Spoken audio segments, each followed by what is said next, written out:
दोस्तों just imagine कैसा हो अगर एक ऐसा पाउडर बना लिया जाए जिससे आम इंसानों में भी सुपर पावर्स आ जाएं, जैसे कि हाथ में से आग निकालने की पावर्स, आंखों में से इलेक्ट्रिसिटी निकालने की पावर, एक जगह से दूसरी जगह टेलीपोर्ट करने की पावर और चीजों को बिना टच किए ही हवा में लेविटेट करवाने की पावर। कुछ ऐसा ही हम देखने वाले हैं आज की फिल्म में, जिसका नाम है how I became a super hero. Film के स्टार्ट में हमें एक डार्क तंग सी गली दिखाई जाती है, जहां एक्लिप्सो नाम का एक एक्टर शो करके थिएटर से बाहर निकलता है तो पीछे से एक स्ट्रेंज सा आदमी आकर उसे बेहोश करके किडनैप कर लेता है। होश में आने पर एक्लिप्सो खुद को डार्क सर्जिकल रूम में बंधा हुआ पाता है, जहां पास ही एक और वियर्ड सा आदमी भी लेटा था, जिसकी स्किन बहुत ज्यादा रिंकल से भरी हुई थी। शायद उस पर कुछ एक्सपेरिमेंट्स किए गए थे। एक्लिप्सो से देखकर बुरी तरह डरते हुए चीखने लगता है। नेक्स्ट सीन में हम एक आदमी मोरो को देखते हैं जो सोकर उठा था। वो फोन पर वीडियो देख रहा होता है जिसमें अपने फेवरेट सुपर हीरो को वोट करना था कि तभी उसे पुलिस स्टेशन से कॉल आती है। मोरो असल में एक डिटेक्टिव था, इसलिए उसे किसी इन्वेस्टिगेशन के लिए बुलाया गया था। मोरो उन्हें बताता है कि वो रास्ते में है। यहाँ हमें पता चलता है कि इस सोसाइटी में कुछ सुपर हीरोज भी आम इंसानों के बीच रहते थे। इन्वेस्टिगेशन स्पॉट पर पहुंचकर मोरो देखता है कि वहाँ एक नाइट क्लब पूरी तरह जलकर राख हो चुका था। एक लेडी ऑफिसर उसे बताती है कि ये कुछ टीनेजर्स ने किया है, मगर मोरो उसकी ये बात नहीं मानता और तुरंत ही पुलिस स्टेशन जाता है, जहां बॉस उसे बताता है कि एज अ डिटेक्टिव उसका रिकॉर्ड पिछले 10 साल से काफी खराब चल रहा है, इसलिए उसे एक और पुलिस ऑफिसर के साथ मिलकर काम करना होगा, जो कि वही लेडी ऑफिसर सेसिल थी। बॉस के साथ मीटिंग के बाद मोरो सीधा लॉकर रूम में जाता है, जहां सेसिल आकर उसे बताती है कि एक हाई स्कूल में हॉस्टेज सिचुएशन चल रही है। वहां एक लड़का जिसके पास हाथ से आग निकालने की पावर थी, वो बाकी स्टूडेंट्स को टेरराइज कर रहा था। एक लड़की लिली उससे बचकर बाथरूम में छुप जाती है। उसके पास भी आइज में से इलेक्ट्रिसिटी क्रिएट करने की एबिलिटी थी। पास ही खड़ा एक दूसरा लड़का रूडी उसे इलेक्ट्रिसिटी क्रिएट करते हुए देख लेता है। इतनी देर में सेसिल और मोरो भी स्कूल में पहुंच जाते हैं, जहां उन्हें सिचुएशन पर ब्रीफ किया जाता है। बाहर ग्राउंड में अभी तक वो लड़का कुछ स्टूडेंट्स को अपनी पावर से डरा रहा था। सेसिल ऊपर से देखती है कि मोरो उससे बात करने गया है। वो उसे काम डाउन करते हुए सडनली उसके हैंड्स पकड़ लेता है ताकि वो अपनी पावर्स यूज ना कर सके, जिसके बाद दूसरे पुलिस ऑफिसर्स उसे अरेस्ट कर लेते हैं। उसके बाद सेसिल मोरो को बताती है कि इवन दो दोनों जगह के बर्न्ट मार्क्स मैच कर रहे हैं, मगर नाइट क्लब वाली आग इस लड़के ने नहीं लगाई।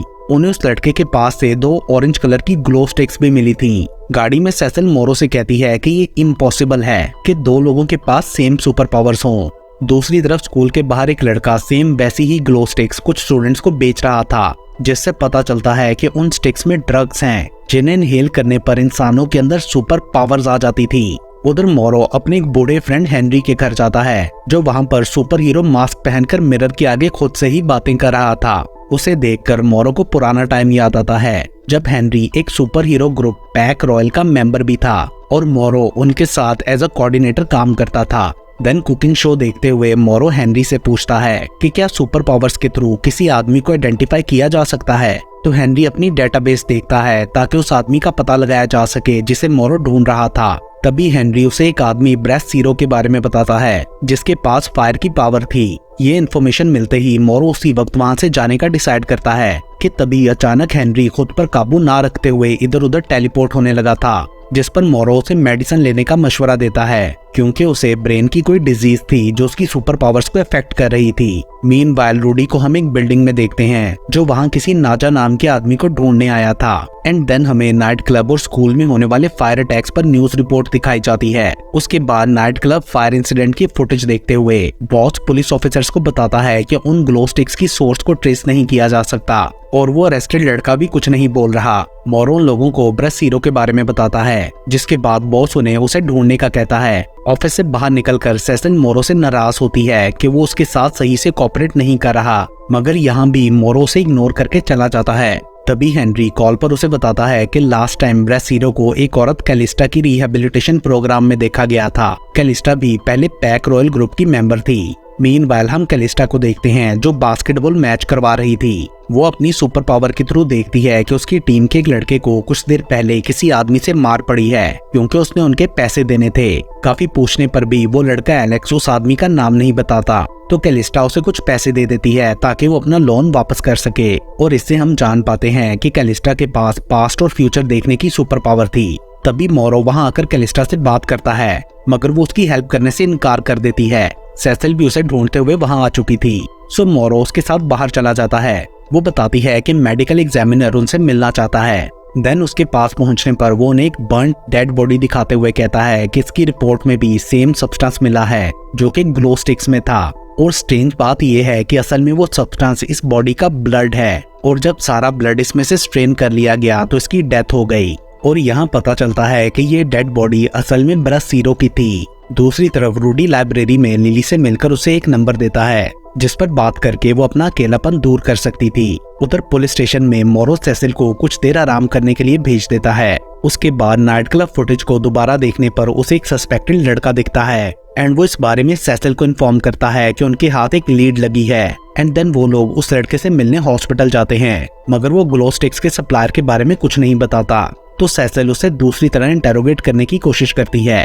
वो झूठ बोलते हुए कहती है कि इस ड्रग के साइड इफेक्ट से बॉडी एक्सप्लोड हो जाती है और इसका एंटीडोट सिर्फ सप्लायर से ही लिया जा सकता है। और इस बात से डर की वजह से वो लड़का सप्लायर का नाम बता देता है जो कि इस्माइल था। दूसरी तरफ नाजा अपने आदमियों पर गुस्सा कर रहा था क्योंकि ड्रग का एक बॉक्स मिसिंग था और उनका एक ड्रग डीलर इस्माइल भी अचानक से कहीं गायब हो गया था। नाजा को लगता था कि शायद इन दोनों के गायब होने का कोई कनेक्शन जरूर होगा क्योंकि नाजा को इस सब के बारे में रूडी ने बताया था, इसलिए वो उसकी तारीफ करता है। उसके बाद नाजा अपने आदमियों को इस्माइल के ठिकाने की तलाशी लेने के लिए भेजता है। दूसरी तरफ पुलिस इस्माइल को ट्रेस कर लेती है, मगर वो उनसे बचने के लिए बिल्डिंग की छत पर भाग जाता है। वो लोग भी पीछे जाने की कोशिश करते हैं, मगर इस्माइल गायब हो गया था। सडनली मोरो नोटिस करता है कि करीबी स्टोर क्लर्क उन्हें क्लू देने की कोशिश कर रहा है, सो वो और सेसिल अंदर चले जाते हैं। सेसिल वहां छुपे इस्माइल के पास पहुंच जाती है और इससे पहले कि वो सेसिल पर फायर ब्लास्ट करता, मोरो पीछे से फायर एक्सटिंग्विशर उस पर चला देता है एंड देन वो लोग इस्माइल को अरेस्ट कर लेते हैं। उधर बास्केटबॉल कोर्ट में एलेक्स को ग्लो स्टिक्स बेचने की ऑफर की जाती है, मगर एलेक्स उन्हें रिजेक्ट कर देता है क्योंकि वो किसी भी इलीगल एक्टिविटी का हिस्सा नहीं बनना चाहता था। पुलिस स्टेशन में सेसिल और मोरो बारी बारी इस्माइल को इंटेरोगेट करते हैं, मगर वो कोई भी इन्फॉर्मेशन नहीं देता। देन मोरो बाहर खाना लेने जाता है तो उसे हेनरी की कॉल आती है जो बताता है कि ब्रासीरो की डेथ की वजह से उसने कुछ मिसिंग सुपर हीरोज के बारे में इन्वेस्टिगेशन की और पता चला कि रिसेंटली एक्लिप्सो को भी गायब कर लिया गया है जिसके पास किसी को भी टेम्परेरीली ब्लाइंड करने की पावर्स थी और वो पिछले एक हफ्ते से मिसिंग है। अचानक मोरो को बाहर कुछ लोग भागते दिखाई देते हैं और वो जल्दी से पुलिस स्टेशन जाता है जहां कुछ लोग पुलिस ऑफिसर्स को टेम्परेरीली ब्लाइंड कर रहे थे, जिससे सेसिल रेलिंग से गिर जाती है। मोरो से पकड़ने के लिए आगे बढ़ता है तो यहाँ रिवील होता है कि मोरो के पास भी एक सुपर पावर थी किसी भी चीज को फ्लोट करवाने की, जिसके थ्रू सेसिल नीचे गिरने से बच जाती है। नाजा के आदमी असल में इस्माइल को छुड़वाने आए थे।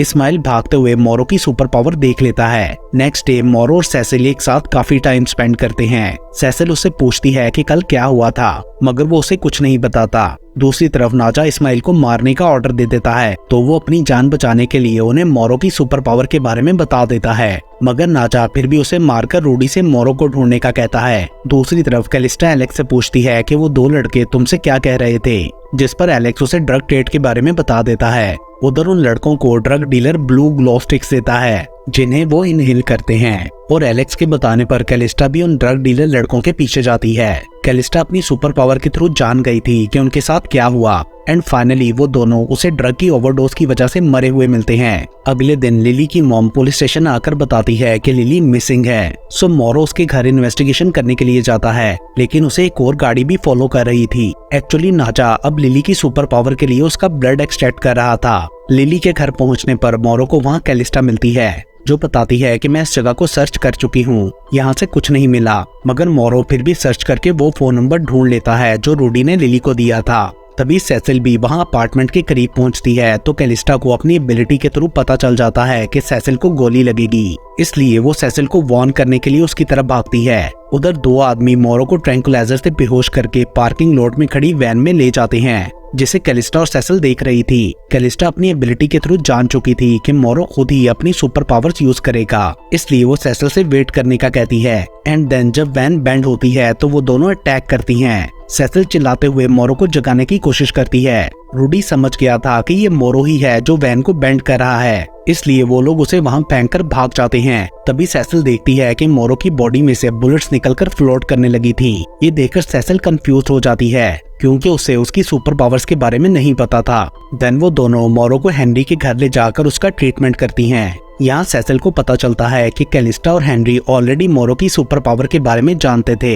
असल में उनके साथी गीगा मैन ने उसकी पावर को डिस्कवर किया था, मगर एक एक्सप्लोजन में गीगा मैन की डेथ हो जाने के बाद से मोरो ने अपनी सुपर पावर्स को यूज करना छोड़ दिया, क्योंकि वो उस इंसिडेंट के लिए खुद को ब्लेम करता था और वो गीगा मैन असल में लिली का फादर था। इसलिए उसकी मॉम मोरो को जानती थी और यही वजह थी कि लिली के पास भी अपने फादर वाली सुपर पावर्स थी। मोरो के बारे में सब कुछ जानने के बाद सेसिल उन्हें वो फोन नंबर देती है जो मोरो को लिली के घर से मिला था। हेनरी अपनी टेक्नोलॉजी के थ्रू ट्रैक करता है कि ये नंबर ब्रासीरो की साइकोलॉजिस्ट का है, जिसके बाद वो लोग एक प्लान बनाते हैं और उसके अकॉर्डिंग हेनरी उस साइकोलॉजिस्ट से मिलने उसके ऑफिस जाता है और चुपके से वहाँ रिकॉर्डिंग डिवाइस लगा देता है। रिसर्च के थ्रू सेसिल को पता चलता है कि ये साइकोलॉजिस्ट एक और डॉक्टर के साथ काम करती थी और वो उसे ढूंढने जाती है। दूसरी तरफ हेनरी को रिकॉर्डिंग से पता चलता है कि साइकोलॉजिस्ट का नाजा के साथ कनेक्शन है। वो लिली को किडनैप करने की वजह से नाजा पर गुस्सा कर रही थी। मीनवाइल सेसिल उस डॉक्टर से मिलती है जो बताता है कि उस साइकोलॉजिस्ट ने एक बच्चे की सुपर पावर खत्म करने के लिए रोग ऑपरेशन किया था,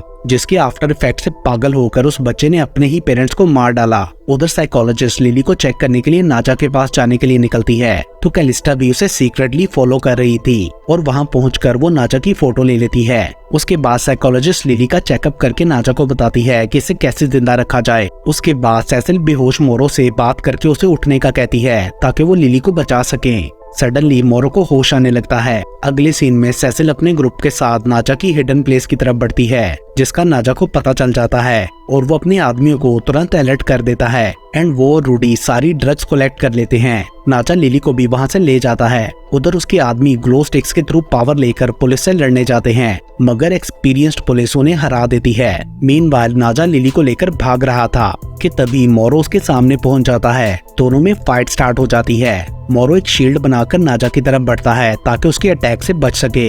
उधर पुलिस नाजा के सब आदमियों को अरेस्ट कर लेती है और बॉस हेनरी और कैलिस्टा से मोरो की सुपर पावर्स को छुपाने के लिए एक्सप्लेनेशन मांगता है। मीनवाइल लिली की आइज अचानक स्पार्क होने से नाजा डिस्ट्रैक्ट होता है और मोरो इतनी देर में अपनी पावर से उसे नॉकआउट कर देता है। तभी सेसिल लिली को रेस्क्यू करके ले जाती है और इससे पहले कि नाजा उन पर पीछे से अटैक करता, मोरो उसे पकड़कर ऊपर आसमान में ले जाता है, जहां ड्रग्स की ओवरडोज की वजह से नाजा की बॉडी एक्सप्लोड हो जाती है। बट मोरो एक्सप्लोजन से पहले ही वापस नीचे आ गया था, जहां कैलिस्टा, हेनरी और सेसिल उसे टेलीपोर्ट करके ले जाते हैं। उसके बाद सब न्यूज चैनल इस इंसिडेंट को रिपोर्ट कर रहे थे और वो जानना चाहते थे कि ये न्यू सुपर हीरो आखिर कौन है जिसने लिली को बचाया। पब्लिक ने उसे टाइटन का नाम दिया था, बट बॉस मोरो को जॉब से फायर कर देता है क्योंकि सुपर हीरो का पुलिस में काम करना इल्लीगल था। मोरो ने दोबारा से रॉयल पैक ज्वाइन कर लिया था, जिसमें कोऑर्डिनेटर की जॉब सेसिल को मिली थी। एंड लास्ट सीन में सेसिल मोरो को सुपर हीरो मास्क देती है, जिसके बाद फाइनली उसने सुपर हीरो लाइफ को एक्सेप्ट कर लिया था। और इसके साथ ही ये मूवी यहीं पर खत्म हो जाती है।